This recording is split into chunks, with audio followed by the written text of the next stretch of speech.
Lafang na! Fried chicken, ala Inday. Ayan po, yung pinakuluan ko muna kanina hanggang lumambot bago ko siya i-fry. Pero may mga timpla na po yan kahit walang sausawan, yummy yan. Malambot sa loob, malutong sa labas. Ayan po, tayo po ay magpapak. Halina po kayo.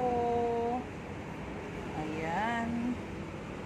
At meron akong gulay.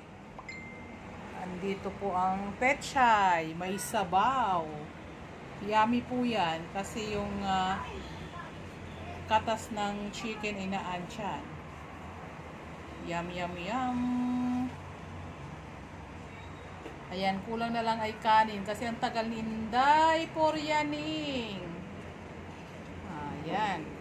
Tapos, ito na yung kanin ni Inday. Naku po, mapapalaban. Ubos ang kanin ni Poryaning. Tara na po, kain na tayo. Kakain na si Inday.